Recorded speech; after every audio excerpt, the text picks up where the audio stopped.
ज़िंदगी में हम अपने परेशानियों में इतने उलझ जाते हैं, इतने ज़्यादा उलझ जाते हैं कि हमें लगता है कि हमारी परेशानियाँ पहाड़ जैसी हो गई हैं।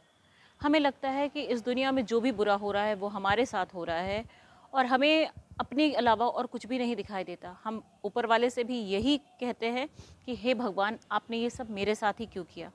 हाय फ्रेंड्स, हम ज़िंदगी में जब अपनी परेशानियों में उलझे रहते हैं, परेशान रहते हैं और सिर्फ ये सोचते रहते हैं कि हमारी परेशानियाँ इतनी बड़ी क्यों हैं, हम इतने उलझनों में उलझे हुए क्यों हैं, दुनिया की सारी परेशानियाँ हमारे सर ही क्यों हैं, तो हमें हमारी उलझनें बहुत ज़्यादा दिखाई देने लगती हैं। उससे ज़्यादा कहीं भी कुछ नहीं दिखाई देता। लेकिन जब हम दूसरों के लिए सोचते हैं, दूसरों के बारे में सोचते हैं, दूसरों की परेशानियाँ देखने की कोशिश लगती हैं, फिर हम दूसरों की परेशानियों का सॉल्यूशन निकालने की कोशिश करते हैं, अपनी परेशानियों को एक तरफ रख देते हैं। इसलिए हमारी कोशिश होनी चाहिए कि हम कोशिश करें कि अपनी परेशानियां एक तरफ करके एक बार दूसरों पे भी नज़र डालें। आइए इसको समझने की कोशिश करते हैं एक कहानी के माध्यम से। एक बार एक लड़का था, बहुत गरीब था।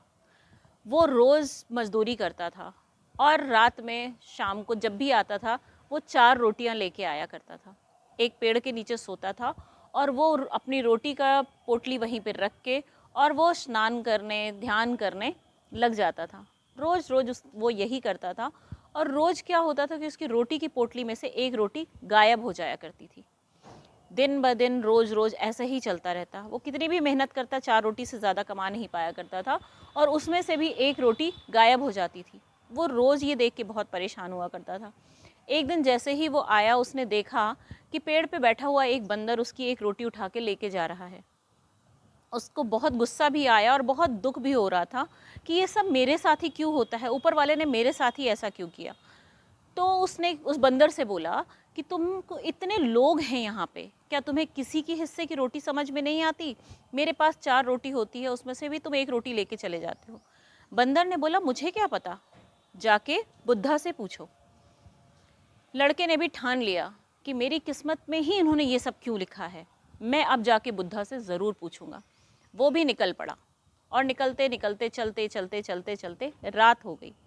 वो रात में उसने ठहरने का ठिकाना सोचा कि कहाँ ठहरूंगा। उसको एक व्यापारी का घर मिला।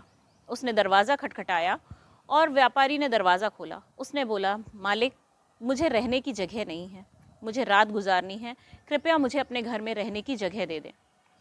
व्यापारी भी बहुत दयालु थे, उन्होंने अपने घर में उसे रहने की जगह दे दी। उतने में उसकी पत्नी आई और उन्होंने उसको खाना दिया। बोला, तुम खाना खा लो और तुम कहाँ जा रहे हो?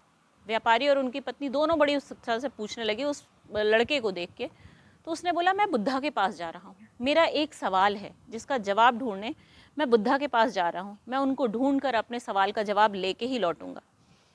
तो व्यापारी की पत्नी ने बोला, अगर आप जा रहे हो तो मेरा भी एक सवाल का जवाब लेते आना। लड़के ने पूछा, क्या है आपका सवाल? उनकी पत्नी ने बोला, मेरी 19 वर्ष की एक बेटी है जो आज तक कभी बोल नहीं पाई। क्या आप बुद्धा से ये सवाल करेंगे कि मेरी बेटी कब बोलेगी? उसने बोला, ठीक है, मैं ज़रूर आपकी बेटी के लिए ही सवाल करके आऊँगा उनसे, मैं ज़रूर पूछूंगा कि वो कब बोलेगी। ये कह के सुबेरा हुआ और वो वहाँ से फिर निकल पड़ा। निकलते निकलते चलते चलते उसे बहुत से पहाड़ मिले जिस पे गुजरते गुजरते जिनको पार करना बहुत मुश्किल था, लेकिन फिर भी उसने हिम्मत नहीं हारी और वो चलता जा रहा था। थोड़ी दूर जैसे ही वो चला, उसको एक जादूगर मिला। जादूगर ने उसको देखा और उससे बोला, तुम कहाँ जा रहे हो? तो उसने बोला, मैं बुद्धा से मिलने जा रहा हूँ। बुद्धा से मिलने क्यों जा रहे हो? उसने बोला, मेरा एक सवाल है जिसका जवाब लेने मैं बुद्धा के पास जा रहा हूँ। तो जादूगर ने बोला, मेरे भी एक सवाल का जवाब लेते आना। उसने पूछा, क्या है आपका सवाल? उसने बोला, मैं हज़ारों साल से यहाँ पे तपस्या कर रहा हूँ स्वर्ग में जाने के लिए, लेकिन मैं कब जाऊँगा, ये सवाल है मेरा। और तुम्हें जब बुद्धा मिले तो उनसे इस सवाल का जवाब ज़रूर ले लेना। उसने बोला, ठीक है, मैं इस सवाल का जवाब लेके आऊँगा। जादूगर ने अपनी छड़ी पे उसे बिठाया और सारे पर्वत पहाड़ पार करा दिए। जैसे ही वो आगे चला और चलता जा रहा था कि रास्ते में उसे एक बहुत बड़ी नदी मिली।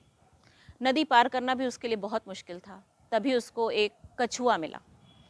कछुए को देख के वो थोड़ा परेशान हुआ। कछुए ने कहा कि कहाँ जा रहे हो? उसने बोला कि मैं बुद्धा से मिलने जा रहा हूँ। उन्होंने बोला बुद्धा से मिलने क्यों जा रहे हो? उसने बोला मेरा एक सवाल है जिसका जवाब लेने के लिए मैं बुद्धा से मिलने जा रहा हूँ। उसने बोला अगर तुम बुद्धा से मिलने जा ही रहे हो तो मेरे भी एक सवाल का जवाब लेते आना। उसने बोला क्या हुआ? उसने बोला 500 साल से मैं यहाँ पे हूँ, मैं इसलिए परेशान हूँ कि मुझे ड्रैगन बनना है, उनसे पूछ के आना कि मैं ड्रैगन कब बनूँगा। उसने बोला ठीक है, मैं आपके भी सवाल का जवाब लेके आऊँगा। कछुए ने अपनी पीठ पे बिठाया और उसे नदी पार करा दी। सब कुछ करते कराते वो बुद्धा के आश्रम पहुँच गए। वो आश्रम गया और बुद्धा के पास बैठकर उसने हाथ जोड़कर बुद्धा से कहा, मैं बहुत ही मुश्किलों से बुद्धा आपके पास आया हूँ, प्लीज़ मेरे सवाल का जवाब दीजिए। बुद्धा ने कहा ठीक है, मैं आपके सवालों का जवाब तो दूंगा, लेकिन आपके सिर्फ 3 सवालों का जवाब ही मैं दे पाऊंगा, क्योंकि मैं सिर्फ 3 सवालों का जवाब देता हूँ। लड़का बड़े असमंजस में पड़ गया कि सवाल तो मेरे पास 4 हैं, मैं 3 सवालों का जवाब देना है, मैं किन सवालों का जवाब दूँ? वो बहुत परेशान हो गया। उसके सबसे पहले उसे वो लड़की याद आई जो 19 सालों से बोल नहीं पा रही थी। उसे लगा कि मैं वापस जाके मजदूरी करके किसी भी तरह अपना पेट तो पाल लूँगा, लेकिन उस लड़की की ज़िंदगी का क्या होगा अगर वो बोल ना पाई तो। फिर उसको उस कछुए की याद आई। उसने बोला कि वो इतने सालों से इस इंतज़ार में है कि उसे ड्रैगन बनना है, अगर मैंने उसके सवाल को छोड़ दिया तो क्या होगा उसका। फिर उसको उस जादूगर की याद आई कि अगर मैंने उसके सवाल का जवाब नहीं लिया, 1000 सालों से, कईयों हज़ार से वो वहाँ पे इंतज़ार कर रहा है स्वर्ग जाने के लिए, अगर मैंने बुद्धा से ये सवाल का जवाब नहीं लिया तो उसका क्या होगा। उसे वहाँ पे अपनी परेशानियाँ बहुत कम लगने लगी। उसे अपना सवाल भूल गया। उसे लगा नहीं, मुझे इन तीनों सवाल का जवाब लेना ज़्यादा ज़रूरी है। उसने बुद्धा से कहा कि बुद्धा, एक लड़की है जो 19 सालों से बोल नहीं पाती, एक कछुआ है जो ड्रैगन बनने के लिए परेशान है, एक जादूगर है जो स्वर्ग जाने के लिए परेशान है, आप मुझे बताएं ये कब जाएंगे। बुद्धा ने कहा जादूगर जिस दिन अपनी छड़ी छोड़ देगा उस दिन वो स्वर्गलोक चला जाएगा। कछुआ जिस दिन अपना शरीर त्याग देगा, अपना कवच त्याग देगा, उस दिन वो ड्रैगन बन जाएगा। और वो लड़की जिस दिन उसका हमसफ़र सामने होगा वो बोल पड़ेगी। तो उसे तीनों सवालों के जवाब मिल गए और वो खुशी खुशी वापस आने लगा। जैसे ही वो वापस आने लगा, फिर से वही नदी मिली और वहीं पास में कछुआ मिला। उसने पूछा कि तुमने मेरे सवाल का जवाब लिया? उसने बोला हाँ, जिस दिन तुम अपना ये शरीर त्याग दोगे, ये इतनी मोटी खाल त्याग दोगे, उस दिन तुम ड्रैगन बन जाओगे। कछुए ने वो खाल त्याग दी और वो खाल मोतियों से भरा हुआ था और कछुआ ड्रैगन बन गया। उसने कहा अब इसका मैं क्या करूँगा, ये तुम ले लो। फिर उस लड़के ने वो उठाया और वहाँ से वो आगे निकल चला। फिर उसको वो जादूगर मिला। जादूगर ने उससे पूछा कि तुमने मेरे बारे में पूछा?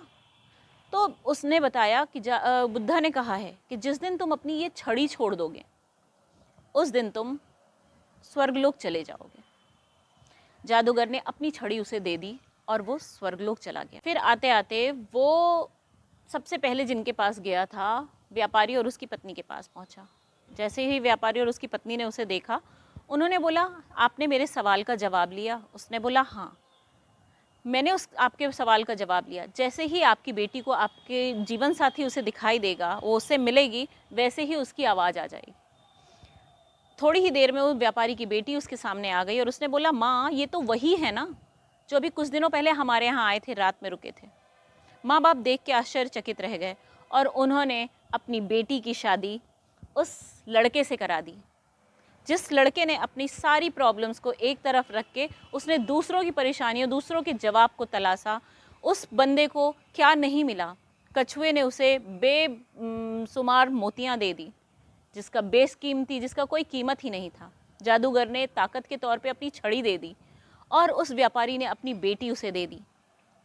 ज़िंदगी में अपनी परेशानियाँ ढूँढने अपने परेशानियों का हल ढूँढने चलेंगे तो जीवन में कुछ नहीं मिलेगा।